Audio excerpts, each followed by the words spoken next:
Hello and welcome to Pickleball Therapy. My name is Tony Roig and I'm glad to be with you this week. Today we take another step along our mental pickleball journey. Whether it's your pickleball sanity, wanting to play calmer, more focused pickleball, a desire to improve, or any combination of these, our podcast is designed with you in mind. My goal today is to share with you a way of looking at pickleball that will help you have a positive and healthy relationship with the sport we all love. Today, we're going to be talking about something that is very timely because it's around the new year. We're talking about goals and how to use goals in a more positive and constructive fashion. Now, I know that goals can happen anytime during the year. We can have goals, set goals, and modify goals, things like that. But usually at the beginning of the year is when everybody's focused on goals. So today is a good time to talk about goals and, again, how to use them more positively in your pickleball. Before we dive into the main subject today, couple of quick announcements. Number one, the Academy, our Academy is going to be launching this spring. Be on the lookout for Academy courses. We already have a few up. If you want to check them out, you go to betterpickleball.com and you'll see our list of classes there.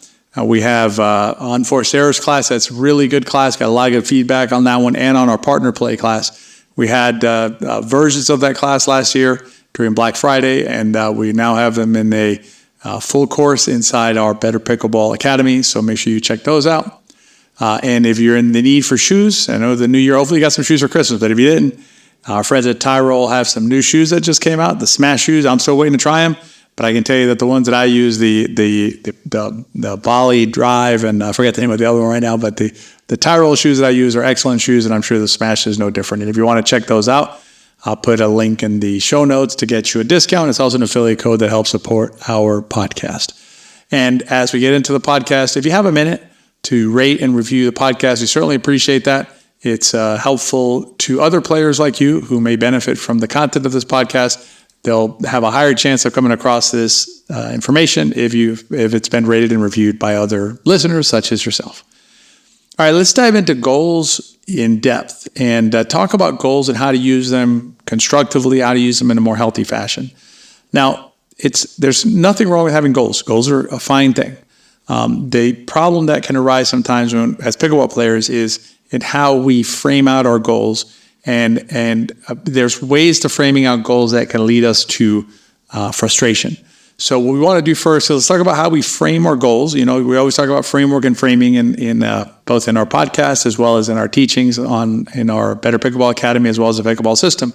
So framing is always going to be where we're going to start everything from.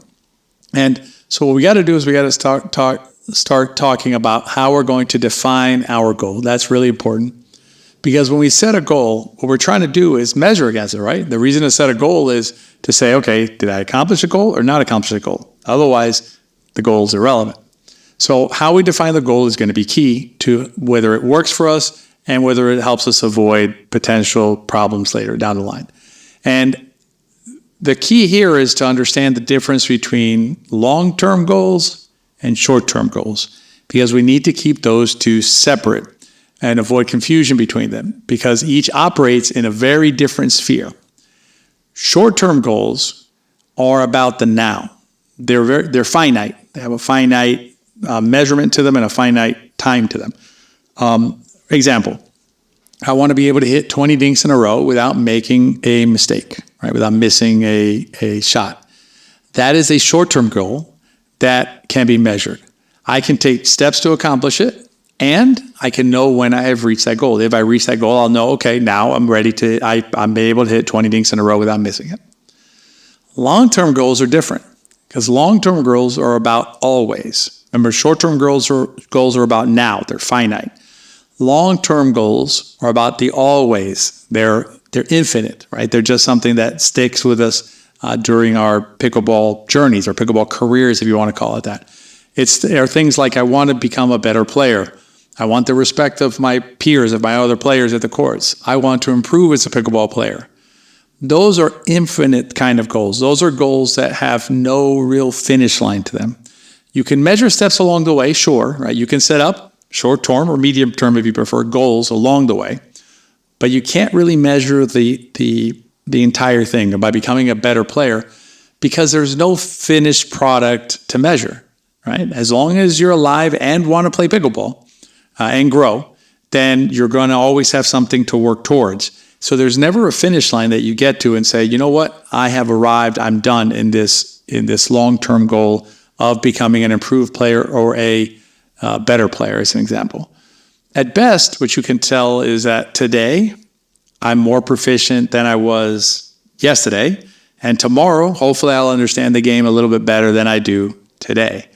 But there's nowhere to arrive at it. It's really important to get our arms around this idea that there is no finish line in terms of our pickleball improvement journey. Our pickleball improvement paths have no stopping point as long as we continue to want to grow. As long as you continue to remain curious, as long as you continue to remain interested in knowing more about pickleball and growing as a pickleball player, you'll always have something to learn. And the reason this is really important is because having a finish line can lead you to potential frustration. What happens is you start applying finite thinking to an infinite situation. And there's this whole concept about playing finite game versus infinite game, and I'll address that in a different podcast. But you can apply that to your learning process as well. And what it means is there's certain things that you do that are finite. The example I gave earlier about 20 dinks, you can think about the same thing in terms of, my objective is to become a 2.5 rated player or a 3.5 or a 4.0 rated player. Or my objective is to play competitively in a 3.5 tournament, something like that. Those are great. Those are short-term goals that you can play in a tournament and say that you made it to the middle of the field, you're competitive, so you played a competitive tournament at 3.5, accomplishing your short-term goal. But generally speaking, when we think about ourselves as pickleball players, right, the more infinite view of ourselves, the more long-term lens or view of ourselves, what we're applying is we're applying an infinite lens to, or an infinite perspective to what we're doing in our game. And that's where we can run into problems when we try and apply finite thinking to it, right? When we try and say to ourselves, or when we say to ourselves something like, I'm just not getting better. I'm just not improving. Or when am I going to get there? When am I going to arrive, right? There is nowhere to arrive. And if you're asking the other questions, like when am I going to improve? When am I getting better? My guess is you're getting better now.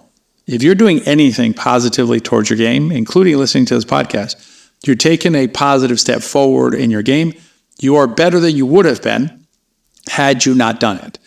Because let me give you a little tricky thing that you can do a tricky thing that can happen to you when you're thinking about yourself and your improvement is we compare ourselves to some idealized version of ourselves. And I'll dive into this more detail in another podcast, but I compare ourselves to an idealized version of ourselves that isn't reality. The reason it's not reality is because we don't have a control to measure it against. Let's assume that yesterday you played the best you've ever played. And you play in a week and you don't play as well as you did yesterday, right? So yesterday is the best you ever played. It's your high water mark. And in a week, you don't play as well.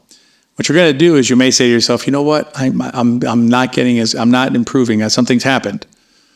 But what you don't know is what would have happened to you next week, right? Had you not put in the work in the intervening 7 days, right? Had you not done what you've done in the intervening 7 days, you might have played worse. In other words, you played amazing yesterday. You didn't play great a week from now, right? But you could have played worse a week from now had you not done the things like listen to this podcast, think about the game, watch a video inside the pickleball system and study it, do a little bit of drilling, whatever you did. You'd never know what could have happened otherwise, right, in terms of your performance moving forward. But big picture, I think it's clear to know that it's easy to conclude, I should say, that if you're putting in the work, you are making forward progress in your game. The difficulty is measuring it because you're dealing in an infinite situation. How good am I as a player relative to what I could have been as a player at a given moment in time is an infinite kind of a thought. It's very difficult to measure, impossible to measure, I would say.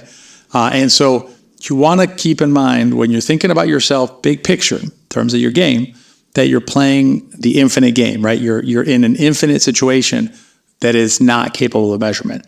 And the example that I'll give you as a hopefully make you feel a little better about yourself in your game not example, but the what I'll hold up as a comparison are the best pro players on the planet. The best pro players on the planet, the ones with all the medals, etc., continue to work on their game. Now, why would they continue to try and strive and get better and improve if they've already arrived, right? They're the best players on the planet. Why do they have to do anything? They've already gotten there, haven't they, to this finish line, this imaginary finish line that exists out there? No, because there is no finish line. And even the best players on the planet, the one with all the medals you could ever hope to get if you wanted to play tournaments, right? Know that there is always something to learn in this beautiful sport of pickleball. And what I suggest that you start thinking about in terms of your journey as a player is not just understanding that it has no end, right? That there is no finish line for you to get to in this race, because it isn't a race, but is to understand, is to embrace the foreverness of it, because that's one of the beauties of this sport. You will never exhaust this sport. You will never run out of things to do, to learn, to get better at, to understand better about pickleball. I can tell you, as a player who's been playing for going on, this will be my 9th year of play, I guess, is doing the math, 8 or 9 years of playing, a long time, long enough to know that I know a lot about pickleball, but I still have a lot more to learn about this awesome sport. So embrace the lifelong nature of your pickleball learning journey, of the path that's in front of you, because as long as you want to continue walking it, pickleball will have something to teach you. So change your perspective, be thankful for that ability to learn and keep growing. Understand that your long-term goal in pickleball is an infinite goal. It's a goal that does not have a finish line, does not have a measurement to it. Understand that every time that you take one step forward in your game and another step forward in your game, that's awesome, right? You're going to be able to look backward and say, okay, I've traveled in my game, right? What I said earlier, tomorrow I play better than today. Next week I understand the game better than I did last week, etc.